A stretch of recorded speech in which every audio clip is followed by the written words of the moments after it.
Hello everyone and welcome to the ScratchRunning podcast, the official podcast of competitive browser gaming, where our motto is something something reverie saga reverie saga reverie. As always, I'm your host Kieran, and with me on the mic are Clabs and Atfellord. Woo! Ooh, yeah. We are so back. We are so back. Scratch Saga coming back. Yeah, we moved on. We moved on in the last episode. We Chirpy Reverie moved on, and now we've Scratch Saga came back. Welcome back, ScratchRunning. I just recorded an SR devs with Clabs and released it, and I'm so ready to talk about soda for an hour. You did release it. Yeah, it's time for bits. It's time for goofs with no correlation to the scratch.mit.edu website. Yeah. I got 14 soda segments, 2 future Clab segments. I got a Robo Clab segment, Clab's advice segment. Yep, I got it all here. We're all going to get them at once? Or? Yep, you're going to get them all at once. Oh, no. Crazy. This truly is the SRCast of all time. I personally have a Mountain Dew Maui Burst. Oh. Interesting that you bring that up, Kieran. Is that one of your soda segments? Are we ready to blow the whole segment right at the start? Or do we keep them? Yeah, I kind of want to at least mention that the SRCast animated, lived and ended in between 2 episodes. Let's talk about that. That's true. I have said it in the comments of that before. I've said it in the past, and I'm gonna say it again on here. Even though this SRCast animated contest for season 4, with a little bit of a twist on it, did not get as many entries as any of the last ones. Yeah, but I think it was still quite a cool one, and I'm still very grateful for all the people that did. Thank you to everyone who entered. Right. I had fun. I'm a penguin. Yeah. We're gonna talk about that all that stuff you're gonna see in the in the results project, which I hope you're excited for. Dude, results projects always go hard. They're like little SRcasts. I was gonna say that. Yeah. I think for me it's always a lot of fun to talk about them, and especially if there were like special bits that we enjoyed. And with only 10 projects that entered, it's gonna be a shorter and shorter results project. Very true. The conundrum, the paradox of the SR animated / game jam is that we did the first one and we continue to do them, and we get every time we do the contest, the best animator stops entering into the contest. Yeah, and probably, yeah. Our fan base doesn't necessarily grow exponentially, so we've kind of almost done a natural selection of weeding out all the people who spent so much time making these amazing animations because they've already won. Yeah.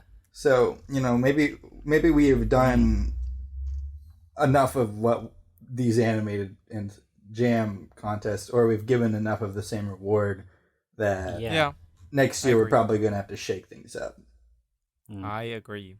I think it's gonna be cool. We have some cool ideas already. The next SRCast animated may not even be a contest. I mean, people can always just make them, but I assume right now they just save them up for the end of the year. They just save them up for the... Looking at you, Badep, with a much lower project number than the other ones. No, it's completely fair. The law was added in when the theme was revealed. But no, I think we're gonna have to think of something new, and I think the people are gonna be cool with that too. Yeah. Oh, well, this is a thing that is definitely over when we release this, but the Clabs Create-a-thon. Yeah. I know, Clabs, you're gonna talk all about it in your actual project at the end. But how's that been going so far? It's good. I always forget how motivating jams can be. And it's always fun to see when people are really inspired by them and they go all out. I've already seen a few people working on projects that I'm very excited to see when it's over, but it is not over yet, so gonna have to. If I may ask, yes. what made you decide to make a jam like that? or like the Creator-thon project is ominous and motivating. Yeah, it's like make something. You have 2 weeks. So I assume the question is why did I make the project, not why it looks like that. But I can't answer. No. But Yeah, why is it a Creator-thon? So I did draw my character, my DMC, a long time ago. I had like 700 followers. And I had a lot of fun with it, and I had a lot of really cool art come out of it. But I immediately felt really weird about having to like rank a bunch of free art that people who like my stuff made. And so I did as much as I could to talk about like all of them. And then I felt weird, like basically having an incentive that was so small, like the incentive being, you get your own Goombl added to the game, get your character added to Goombl Gert 2, and that feels like a pretty cool reward. But I realize I just don't approve of how DMCs operate anyways. Like, there's a lot of people who do like, I got 10,000 followers, generate hundreds of pieces of artwork for me with the chance that I might talk to you. Yeah. And I'm like, that feels so gross. So I stopped really doing contests like that. And so I did my first Beauty of Death game jam, and I really was happy how that went. We got the Billabong out of that. Yeah, Billabong was one of my favorite Scratch games. Classic. So good. And I realized that people can just be creative without the need for a reward. What they need is just an incentive in it, like a deadline, not an incentive, but they need a deadline, and they need to feel like they're part of a movement of people who have the same deadline. They need to feel like they're being pressured by an entity to work. The final boss. Sometimes people need a push to get their creative pieces out, and they can kind of get into a stink. And so this is an experiment. The Create-a-thon is one step further. Rather than me having a themed game jam, I'm just putting a deadline to create something. Create anything. And I've already seen it's working. Like, people are making all sorts of things that they normally wouldn't have because there's just an arbitrary deadline. And how cool is that? Like, with the added bonus of you talking about them. Yeah, like, I'll discuss all the things I really liked.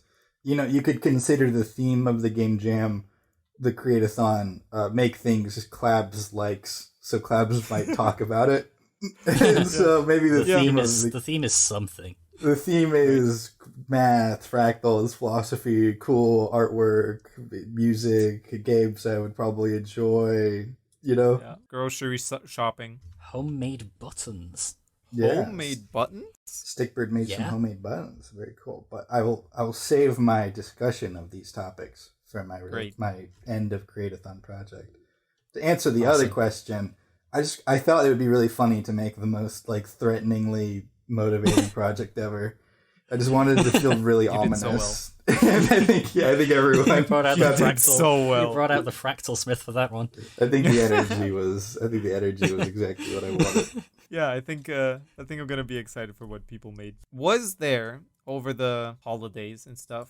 Was there something cool any of you two got for Christmas? I know every time I ask this, I'm well aware that we're in an age where we're not really the cool Christmas presents. Yeah, but maybe did I show you guys the axolotl lamp? The axolotl lamp that I got. God got a freaking axolotl lamp. And then I turned the exposure all the way up on my phone camera and took a picture of it. Is the axolotl your favorite animal? One of. Ooh, yeah. Squid is the other. Squid. Yeah. Wait, raccoons and red pandas are also cool. Love those guys. This is the one moment we can find out Clap's favorite animal. What is it? I love a nudibranch. It's a little weird sea slug with little weird feelers on its back and kind of bunny ears. What? I might have seen it before. You gotta show me that animal. I'm gonna need an image of that. I'm gonna need a picture of that animal. You're gonna need a nudibranch rep. I'll look up. I'll see if Tenor has any images I can put in here. Oh, what the heck? Whoa, cool guy. Yeah. I still don't know how you spell that. So I just want Clabs or anybody to post that word into the comments so people can check out sea bunnies. These are sea so bunny. cute. Yeah. Sea bunny. Holy Love smokes. these How little did you find out about these? I just like looking at creatures. You're so real for that. It's like just, that is insane. Look at us all pogging off at some little guys. Right? Like, this is the SRCast. This is ScratchRunning right here. This is the worst podcast ever. This is the best podcast. Wait. This is the only podcast on Scratch. All right, that means it's the best. I'm loving SR devs. I got a lot of treats. My family has treats. transitioned into the food Christmas. Yes. So I got some homemade port wine cheese and some delicious homemade caramel sauce. Yeah. And then part of my Christmas gift was just a really nice dinner, which was a smoked salmon, this salad. When you get older, you like eating salad, so Trust me. It was a gift. Sounds fun. Salad is the thing when you get older. It was very delicious. Honestly, salad is kind of great. I've been eating some orzo noodle salads with avocado and like you then put like a little bit of, what is this called, like panko something, panko bread flour. Like, they're not breadcrumbs, but they're like that. You put that on top of your salad. You have like a little crunch. It's a crouton. Beautiful. Croutons. Those also exist. Those are also great. This might just be a different genre of salad topping I have yet to hear. I've heard of Japanese panko breadcrumbs before. Panko. They're supposed to be like fancy. And then you put that on top of there, and it's like usually what you when you fry like chicken nuggets or something, you put that in there. Mm-hmm. Oh yeah, it's not the normal like flour you. Anyways, it sounds delicious, Nick. It was delicious, and it still is. I got a very cool board game for Christmas. Oh, that nice. I kind of want to shout out because I did not know about it before, and in case anybody out there is like a fan of card games and also like board games, and they might enjoy it too. It's called Here to Slay.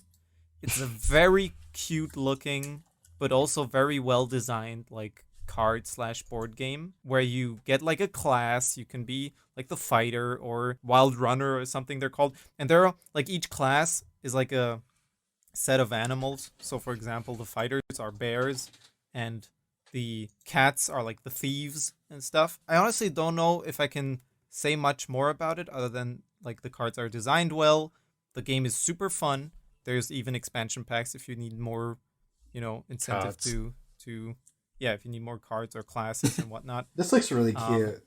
It is so well made. In general, are we like kind of in a golden age of games in general? Like yes. Designed like for games? Board games? Like if I think about it, because games always had like quality standards, of course, and people always liked certain games, but I feel like we are getting to a point, I think I saw that with Wild Frost too, the game. That is like the art style, the combination of art style and incredible like the game design. You don't see that often. Like Slay the Spire, for example. I gotta play that. We love to talk about it, Slay the Spire. Plays amazingly, but looks meh. It's not that. It's not all that. Real. But then there's like games like Here to Slay, which is a board game, and there's games like Wild Frost, which is on PC and it's a card game, and it has a fresh new like take on a card game and on a roguelike. I don't know. I just feel like I'm still amazed we get new, fresh ideas for games. There's something to be said about, there are old games that do really good things that aren't as popular anymore, that we don't go back to. But I feel like every year, we learn more as game designers. Yeah. And you can look at past mistakes, you can play games that you liked and had mechanics that you dislike, and then you can make a game that tackles those mechanics you dislike. I feel like we are in a golden age of just games in general. There's been so many new tabletop role-playing games that are amazing. There's been so many board games that are amazing. And just, video games. Baldur's Gate came out. That's like... True. They took a tabletop role-playing game and they translated it so well into a video game, and it's excellent. But also took them quite a while, didn't it? Right. This is true, but if other companies are willing to put in more time, I'd be happy to have more games like that. Have you ever played Root, Nick? Root. Have you seen Root? This is one of my favorite board games. Oh, they got a little guy in it. I have not, and that looks so cool. It's very cool. You play as different little animal factions. Oh, that is so cute. But rather than facing a single monster as a team, you try and conquer a board and defeat each other. Yeah, okay. That sounds... In Here to Slay, you don't, I don't want to play that. You fight against each other too, or it's more like you either assemble a big party or you beat 3, bosses. Can you believe I still so don't nice. own Tabletop Simulator? I cannot. I should have given you that for Christmas. That would have been an idea. Oh, is that an idea for the SRCast YouTube? It's just us playing tabletop games? You're pretty slow. Pretty slow. Put that on the idea pile with the Ninja Roy series. Yeah, right. There is a digital version of Root that I would recommend for people who want to try Root, because it'll automatically take care of rules, and there are a lot of that's one thing TTS doesn't do. Hidden mechanics. Unless you script it in Tabletop Sim. It's pretty good. There's also co-op modes you can face it against, and the co-op modes, they actually have an AI that works in the real board game as well. And it's basically just a little list of rules of how the AI should act. Cool. Wow. Yeah, it's pretty cool. This is definitely on the list now for cool things I might get. Yeah. Yet another cool thing from Clabs. Do you hear that in the distance? Do you hear that in the distance? Something. I did not. A portal. I think a rift in the space-time continuum has cracked open. The smell of soda fills the air. You hear the revving of a monster bike. Vroom, vroom. Vroom, vroom. What's up, nerds? It's me, Future Clabs, back from the future. Clabs. Like that Hi, Clabs. like the vintage film Back to the Future. Oh, that is old, man. Yeah, that's ancient to me. Whatever you would think is the 1800s, that's how it feels like. That feels like a movie from the 1800s. I come to you with some dire news. Oh no. In your contemporary times, Pepsi is beginning to cancel some Mountain Dew products. Specifically, they canceled Mountain Dew energy drink. No big loss there. I didn't know that existed. I did hear that Baja Blast is going to be available in stores in the US this year, 2024. I heard about it because of Kira. I posted it in announcements. That's all a red herring. You don't understand. They're discontinuing more and more sodas. First they discontinued Sierra Mist, then they tried to target it towards kids, and they made Starry, and then how did that work out? They got rid of Odwalla, and now you can't get any fruit juices at the store anymore. It's Mountain Dew energy drink, and I'm telling you guys, in the future, there's no more soda, unless you follow this advice segment. That's right.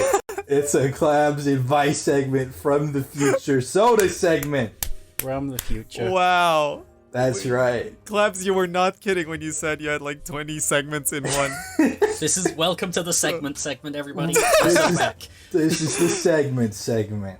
And the advice is, how do we stop soda from disappearing? Dying out. Yeah, and the answer is... finally living healthy again. Okay, come, slow the roll down. All right. Okay. Now I'm gonna give a segment telling people to drink soda. I don't know if that's the top of always enjoy responsibly is what I say. Mm-hmm. Yeah. Enjoy responsibly, and you know what? Here's what the segment's gonna be about. I want you to Google or use whatever search browser you use, DuckDuckGo, whatever. I want you to DuckDuckGo this. I want you to go DuckDuckGo the recipe for some old folky sodas, like the original recipes of Dr. Pepper and Coca-Cola, and you should learn how to make it on your own. You should learn how to make some of these sodas homemade. They're going to taste better, they're going to be better for you, and they're going to be like interesting. And it's like even Coca-Cola? You should learn how to make some homemade Coca-Cola. With the original recipe. Don't go too far back. Don't go too far back in the recipe. If you can get all the ingredients legally, then it's good. And use real good cane sugar. Treat yourself. Make some good soda. You know what? 2024. Put it on your list. Try this year to make some homemade soda syrup and mix it with some seltzer water. That's all I have. That's all. All right. You know what? Soda stream your own syrup or something. Future Collabs. One last question. One last question from the future. People are saying that this year we are getting a new Switch or like a new Nintendo console, or that it's being announced. They'll be announced that every year. They're gonna announce it. I will tell you. You can quote me on this. 2024 is gonna be one of the worst years of your lives. All right. Smell you later. Leave me with that. Oh, what a guy. What a non-binary What an guy. entity. What a non-binary person. What an individual. What an individual. Y'all. Yeah, what the heck? Really left us off with something to worry about. Get our anxiety going. 2024 is gonna be the worst year for me. 2024 is my year. I'm calling it. All right, let's listen. We've already learned we can change the future. Yeah, let's do everything we can to not have 2024 be one of the worst years of our lives. Can we just skip 2024? No, we ain't skipping this one. It's our year. Okay. It's the year of the retournament. All right, it's the year of the retournament. Finally, is that gonna happen? Possibly. Maybe Humblegird too as well. We'll see. Year of the goat. You know what? Huckleberry 256 asked us. What do they ask? SFRT related question: are you guys planning on making a modding guide or something after releasing the game? Would be a lot of fun to have a modding community. One thing I learned from Monster World is that game would have been dead like how many years? 4 years ago if it wasn't for the modding. Yeah. Love playing those. I think it's so cool that Monster World is still somehow alive and that people are still playing it and modding it. And so Huckleberry, if there's a way for me to make like a forum or something with a guide, absolutely. If the Scratch forums come back to life, then the SFRT documentation is going to be on there. Do you two also feel that the Scratch forums are something like a dying breed? I feel like the Scratch forums are going to be yeeted anytime soon because they are down so often. Yeah. It's like they're on their last legs. Is that how you say that? Yeah, it's time to weigh back the Monster World strategy guide. I hope it doesn't happen. I think I'm going to make the mod guide for SFRT. All right. Nice. Whether or not it's correct is not my problem. I want those sweet clicks and views. I'm like a little parasite. I'm going to post a project, how to make your characters in SFRT, and I'm going to tell you to import the Codebreakers player sprite. Tell the hitbox to hit all the stuff in the game, and just let it ride. No, you just do the classic remix thing where you just change the colors of something and re-upload it. And you're good. Yeah. Yep. Good job, you modded the game. Congrats. Are we gonna get Shloopy in the game through that? Oh, absolutely. Are we gonna get Shloopy in the actual game? Who says Shloopy's gonna be a mod? Who says Shloopy's gonna be a mod? If you can think it can happen. Believe it. We need to do like polls for that. We already got like the next 2 characters planned that are gonna be added. I'm gonna be honest. Oh. But after that, a lot is. Well, okay. There's one that is for sure in the game that nobody knows about yet. Yeah. Except for us. For me. Except Dr. for the Kleiner, times in the man. except for the times in the recordings of SFRT when the character randomly popped up and we had to edit it out every time. It's like, that's great. It's just when we don't want it. The character blinks my big eyes, blinks my big wet eyes. It's not me, is it? Well, Clabs, you may be surprised to hear that it is not you. No, don't tell me, don't tell me, no. Only future Clabs knows. Oh, great, I'll have to ask. I'll ask future Clabs if I'm in any way. Yeah. I mean, future Clabs was the one who told me to work on Super Fighter Tournament after all. That's true. Monster World. That's true. The only reason you're getting Super Fighter Tournament at all. Very exciting. Because of them. Next question, because we are now somehow in the Q&A a bit. Our next question is from Budep. Are there any lines from Scratch projects that you guys regularly quote? Indeed, there are. Bias mirror. Yeah, glibble gleeble, like I always say. Zoople. I'm a big gleeble. I can't even do the same joke again. I don't remember my... Does that count? Because it's not in the project. That it's does probably count. One of the comments. It's in the comment. It's in the description. True. I've got Scratch comments I quote. Oh yeah, it's true. Actually, no. See, the next time is from a project. That was from a remix of the SRCast. That's right. And I know how much you guys quote armor level 30 is this the is highest. true. Yeah, that's also from a project. That's from Tsukasu. Is Tsukasu the sixth character? Who knows? Oh my Probably. goodness. You could mod in Tsukatsu. You could mod in the armor of level 30, the highest level. It's the only sword that can be held by skin. Well, I used to quote like a lot of Astro and Swifty2 projects.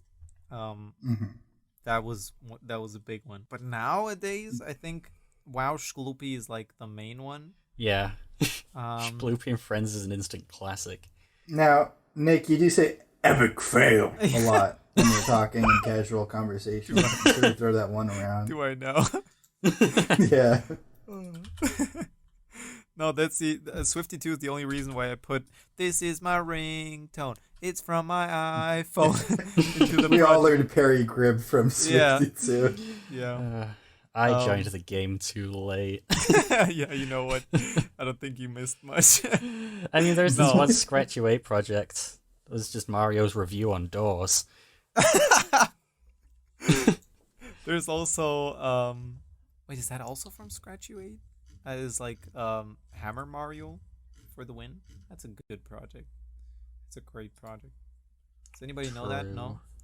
Should still be my favorites on Apfelord if you're looking for them. If you're looking for it. But other than that, I don't think there's many other Scratch projects I quote all the time.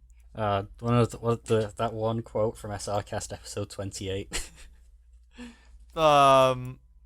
Which one is that now? She got a girlfriend.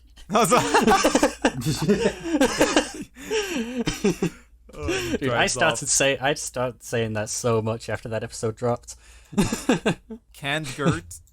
Anybody remember They Canned finally Gert? have it. Canned Gert. That's old. That's really Is there any quotes from How to Make a Game in Scratch? How to make a game in Scratch. I think that's just a Step depressing one. video. Don't use blocks. I do think of that a lot still, yeah.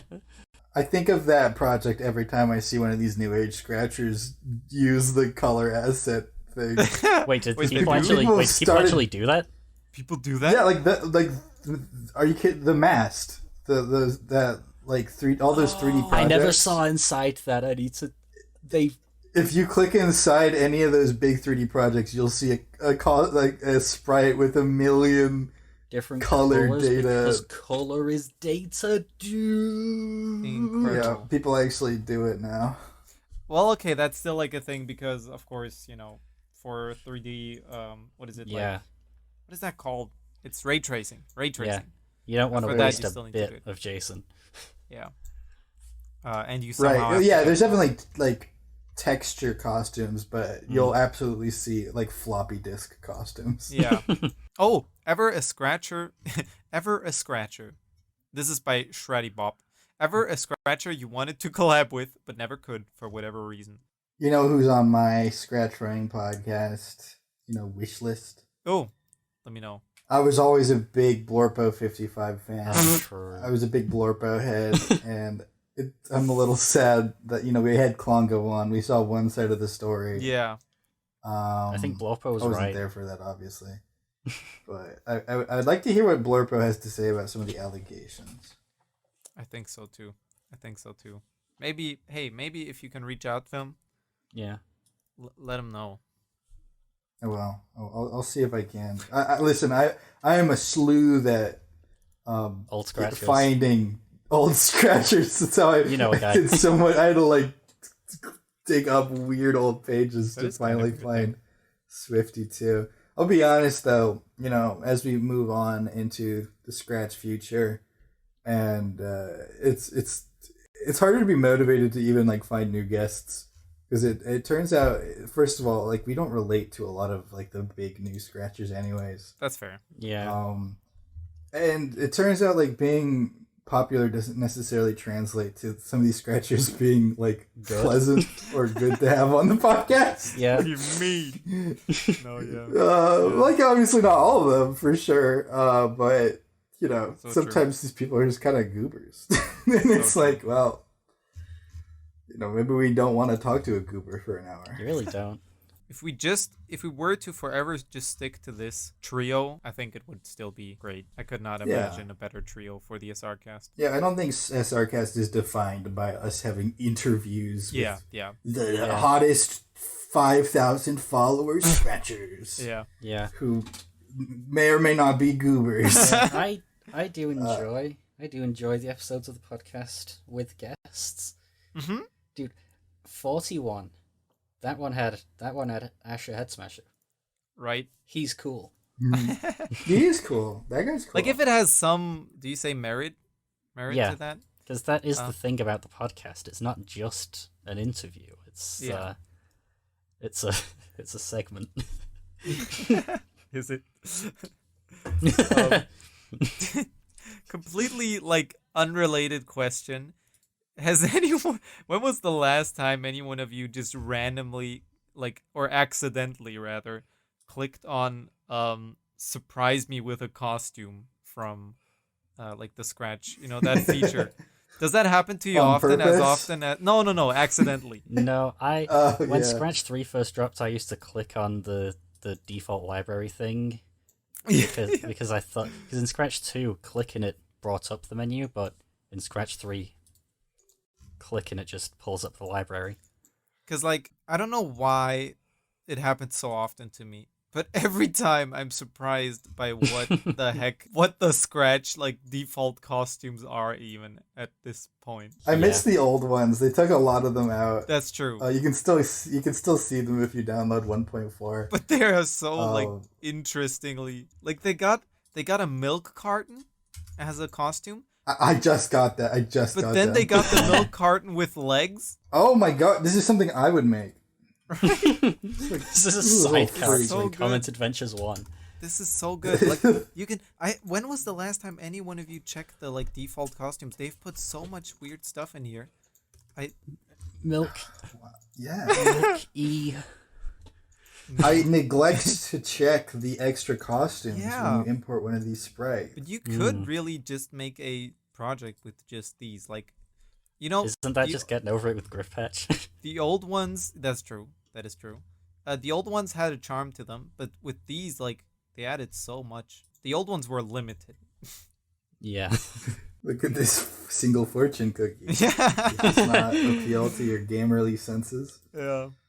That's a pixely Is that frame one of a GIF? Oh, no. Who knows? But it's just the fortune cookie sprite. Just the fortune cookie. No costumes. There is an egg costume that fries an egg. The egg has a pan in its hand that fries an egg. What is happening? Chat, is this real? Can anybody explain this to me? I mean, look at egg. The F in Oh my the gosh, costume there's name so stands much. for fried. Look at these little guys. These are just little characters. Yeah. You guys gotta look at some of these. Everybody should right now just take a moment to look into the Scratch default costumes and just be in awe. This should be a game jam. Just use the default. Make a game with all these guys in it. Patch 2. You can edit them though. You can add more costumes and animations. Yeah. So you can have like All right, egg surprise quest. me. I got Unicorn Running A. And Unicorn Running B. Actually, surprise me with a sprite totally different from surprise me with a costume. I took an L. They gave me story L1. Bros, is it? Bros. Yo, what? This is a challenge for our listeners. I want you to make a new project, surprise 10 times, And then make it. and then you can make whatever extra assets you want, but you have to implement those 10 sprites into the project. That could be a great after show. Our next question from the ScratchRunning podcast Q&A box, the project on my profile where you just ask us random questions, is Kieran. My questionably trustworthy friend has said that his uncle's colleagues, bosses, employees, work friends, and nephew's friend works at every McDonald's, having had a multitude of SRCast meetings in different McDonald's restaurants. Are you able to confirm this? I don't know if I've ever met the same McDonald's employee twice. I might have, but they kind of look the same, you know? Not all of them, but everybody working at there might be that. Honestly, now you mention it, that might have been your uncle's colleagues, bosses, employees, and their work friend's nephew's friend. That might have been the guy that let us into the break room. Kite Cat, I don't know why you would ask such a question. I can neither confirm nor deny. Well, hold on. Maybe, do you have a friend whose nephew... No, wait. Whose... Do I have a friend whose uncle's Uncle's with a guy friend who works with a guy who has a boss? Boss's colleague's nephew knows KaiCat. Because maybe then you has are a the questionably employee. trustworthy friend. I know I've only worked at one Macca's, so I wouldn't be that guy. Yeah, that's fair. Like remember when we went to that one place, like that one time? Yeah, yeah, episode, of course. I think it was like that one. No, I can't remember which episode it was, but I remember letting you guys into my break room. Yeah. I had to record the episode in the uniform. Maybe Kieran can confirm. Maybe he can't. No, Who I'm knows? not. I'm not that guy though. There is a friend that works at every McDonald's, but I may or may not have met them. There used to be a guy who worked at multiple like different fast food chains in my area here. Nice. And every few months, I would see him at a different, like a KFC or a McDonald's or whatnot. Like, dude, that'd be a crazy recurring character. I kind of want to see that in a show now. Like, So yeah, we don't have any other questions, or do you? Actually, yeah, we have another one from Pokemon Cole. How do you get Feymouse? That's a good question. I don't think I can answer that. I'm not sure if I am Feymouse or not. I would say very few people. I think there's only one famous person on Scratch. It's probably Griffpatch. All the other people who are quote famous, if you look at their follower counts, it'll say 20,000. It's a big number, but then you realize that's you got the same less amount of followers than a subscribers random like a TikTok, Reddit Q&A reposter or just any meme account. I wouldn't call any of those people famous. Sound Voltex players in South Korea has less than 20k subs. Let me also say random guy I'm subscribed to. Let me also say the classic thing that gets said all the time, where it's like, being famous actually does not change anything. It really probably don't. makes things worse. Yeah. Like it's a side effect mostly of people just doing what they love and like being really passionate about something, and then you kind of, whether you like it or not, or whether you're aiming for it or not, you attract more people. Or you get lucky. Wait, but did you say famous? That wasn't the question. That wasn't the question. Feymouse. How'd you get Feymouse? Scratch. You don't get paid to do Scratch. You don't get advertising. You should really be just doing Scratch as a fun thing. You know, you have like a little community. You can make like cool projects. You can share stuff. You can be educational. Honestly, people who are like adults and are obsessive over their numbers on Scratch concern me. Yeah. You know, you shouldn't. No, we out here. I'm kidding. I'm out here. We're getting numbers elsewhere. Right. I think you know, you can have a good community. You can love your community. But after you get to a certain like number, it's not really possible for them to have faces anymore. It just kind of becomes a crowd. Yeah. Maybe, yeah. And that's really when things could get like really unhealthy. Clap's comment section is one of the realest out there. So true. if you were famous, you know, you just get a bunch of people saying cool, or a bunch of people you know, spamming on your projects. It's not that great. Don't spam emotes. It's not always that great. For the first time ever, I like on into abstraction. I got some of the kindest, most wonderful comments that had such depth to them. Yeah. And I really, really appreciated that. And I knew like Fuzzy really liked the project, and it's okay for Fuzzy to like and favorite my projects. Yeah. But I knew if into abstraction got popular, all the really touching comments would get flooded with, gosh, cool. My Scratcher this liked is this. weird. Yeah. Cool. Oh, Fuzzy liked this. Fuzzy liked this. Cool. Did you know check out my project. Did you know? Gaming? And it's like, that's not really necessarily what I want to like look at. And if you get, incredibly famous, that's what you're going to get. Yeah. You're going to get a bunch of comments that just say cool or spam links to their projects because they're hoping people will see your popular project and then check theirs out. Good thing there are no famous on Scratch. Famous. Nice. So that's some real talk at the end of the episode here. I'm excited for what this year will bring. Now this is something we can talk about before we end the episode. Maybe a little late into the episode, but what does 2024 actually have in store for us? For ScratchRunning, for gaming, for whatever else may interest you? Is there something you're looking forward to this year? For ScratchRunning, we got videos. We're going to be playing the entire Ninja Roy series. That's going to be our next SR play. Yes. For anyone wondering, Ninja Roy made by the guy who made Jump King. The Jump King former of Scratch. Scratcher. Yeah. I'm looking forward to getting a bunch of Gumblegurt 2 done. Yeah. Nice. But there is something to be said that I'm going to miss having something I can update frequently and have engagement on and like evolve through the form of Common Adventures. I see.